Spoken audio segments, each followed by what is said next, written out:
Hello friends, आज हम बढ़ेंगे हमारे नेक्स्ट लेबर लॉ की तरफ। Occupational safety health and working condition code 2020 OSHWC occupational safety health and working condition code 2020 13 acts को मर्ज करके हमने occupational safety health and working condition code 2020 launch किया है, जिसमें से मैं 4 एक्ट्स डिस्कस करूँगी, रेस्ट हम बाद में करेंगे। तो फर्स्ट है factory act 1948, second mine act 1952, plantation labour act 1951, contract labour regulation and abolition act 1970। First है section 25, 8 hours of work in a day, दिन में सिर्फ 8 घंटे काम करना चाहिए एम्प्लॉय ने। सेक्शन 25। सेक्शन 26, 6 दिन से ज़्यादा काम नहीं करने चाहिए हफ्ते में। Work not more than 6 days in a week. Section 26। Section 27, double wages for overtime. अगर कोई वर्कर ओवर टाइम काम करता है तो उसको डबल वेजेस मिलने चाहिए। सेक्शन 27। सेक्शन 43, किसी भी वुमेन एम्प्लॉय को अगर हम इस्टेब्लिशमेंट में एम्प्लॉय करेंगे तो उसके कंसेंट लेना पड़ेगा। अगर उसको 6 बजे से, अगर उसको 6 AM के बिफोर काम करवाना है या 7 PM के आफ्टर काम करवाना है। अगर सुबह के 6 बजे से पहले अगर काम करवाना है किसी भी वुमेन एम्प्लॉय को, या फिर रात के 7 बजे के बाद काम करवाना है वुमेन एम्प्लॉय को, तो उसकी मंजूरी, उसका कंसेंट होना ज़रूरी है। ये आता है सेक्शन 43। सेक्शन 70,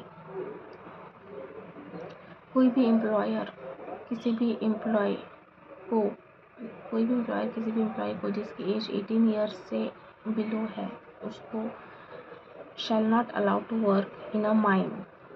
लेकिन अप्रेंटिस या फिर ट्रेनीज के केस में अलग हो जाता है, उनकी age below 16 years. No apprentice और ट्रेनीज बिलो 16 ईयर्स में allowed to work in mine except under proper supervision. ये आता है सेक्शन 70। फैक्ट्रीज में 40 वर्कर होने चाहिए instead of 20। Free health checkups who attend the age of 45 years. जो भी एम्प्लॉय 45 ईयर्स या 45 के ऊपर है, 45 या 45 के ऊपर है, तो उनको फ्री हेल्थ चेकअप्स होने चाहिए। अपॉइंटमेंट लेटर मैंडेटरी डॉक्यूमेंट हो गया है फैक्ट्री में। फिर आता है पॉश एक्ट 2013। पॉश का फुल फॉर्म है प्रिवेंशन ऑफ सेक्सुअल हरासमेंट। इसकी complete inquiry within 90 days हो जानी चाहिए। और पॉश कमिटी में 4 मेंबर्स होते हैं, जिसमें से एक वुमेन एम्प्लॉय होना कंपलसरी है। सेकेंड, मेल या फीमेल दोनों में से कोई एक भी हो सकता है। Third, presiding officer, chairperson. Presiding officer मतलब ही chairperson, presiding officer oblique chairperson, जो कि एक सीनियर वुमेन एम्प्लॉय होना चाहिए। फोर्थ है, एक मेंबर कोई भी ऑर्गेनाइजेशन के बाहर का होना चाहिए, NGO का होना चाहिए, या फिर एसोसिएटेड विद पॉश या familiar with POSH. So POSH act 2013 में POSH committee 4 members, complete inquiry within 90 days, 1 member presiding officer या chairperson senior women employ. Second, employ male और female. Third, compulsory female employ. Fourth, 1 member outside organisation, NGO या association familiar with POSH. Fifth है section 3, 57 jobs and 13 activities. ये एक ऐसा job है और ऐसे एक्टिविटीज़ है जो कम्प्लीटली फॉरबिडन करते हैं to employ children who has not reach 14 years of age. ठीक है, जो भी चिल्ड्रन 14 years तक नहीं पहुँचे हैं, 14 years कंप्लीट नहीं हुए जो भी बच्चों को, हम उसको एम्प्लॉय नहीं करेंगे 57 जॉब्स एंड 13 एक्टिविटीज़ में। जैसे कि for example beedi making company होती है, सोप मेकिंग, तो ऐसे कंपनीज़ में ऐसे 57 जॉब्स है और 13 एक्टिविटीज़। ऐसे इसमें हम उन चिल्ड्रन को एम्प्लॉय नहीं करेंगे जो who has not reach 14 years as.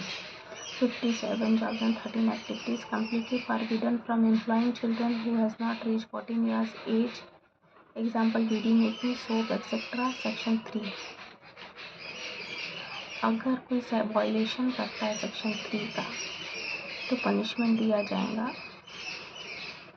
6 months of imprisonment विच में एक्सटेंड टू फॉर 2 years या फिर फाइन ऑफ ₹20K विच में एक्सटेंड टू ₹50K। सेक्शन 14 में आता है punishment when a person employees child adolescent in violation of section 3। Section 3 क्या बताता है not employing any children who has not reached 14 years of age. Punishment of 6 month imprisonment which may extend to 2 years or fine of ₹20K which may extend up to 50K। तो section 14 बताता है contract labour act 1970 जिसमें regulation and abolition आता है। अगर कोई भी ये एक्ट को वायलेट करेगा तो इम्प्रिजनमेंट अप टू 3 months और फाइन ऑफ ₹1000 और बोथ दोनों भी हो सकते हैं।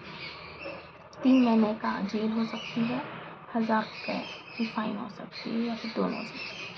Contract labour act 1970 regulation and abolition में 4 सेक्शंस से भी ज़्यादा सेक्शंस है लेकिन हम 4 सेक्शन पढ़ेंगे। Section 12, section 7, section 21, section 10। Section 12 licensing of contractor.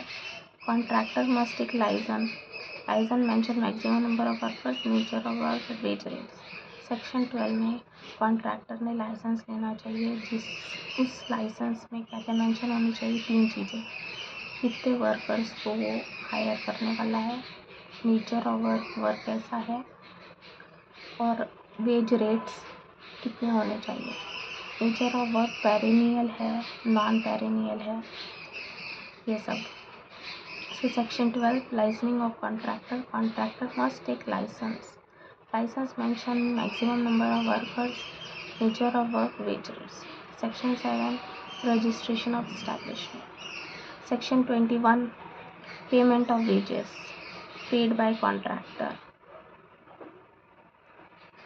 Contractor ने वेजेस पेमेंट करना चाहिए कॉन्ट्रैक्ट लेबर्स को। अगर कॉन्ट्रैक्टर फेल होता है, अगर कॉन्ट्रैक्टर पेमेंट नहीं देता है तो प्रिंसिपल एम्प्लॉयर ने पे करना चाहिए। Section 21 payment of wages paid by contractor. If contractor fails principal employer must pay. Section 21। Section 10 abolition of contract labour. हम कॉन्ट्रैक्ट लेबर को कब निकाल सकते हैं? If work is done by regular workers, full time workers या फिर work perennial है तब। सेक्शन 10 बताता है abolition of contract labour if work is done by regular worker, perennial work and full time workers.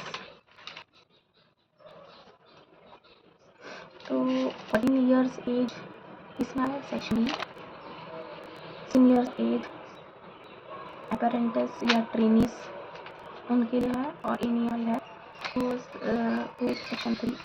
16 years and 18 years section 7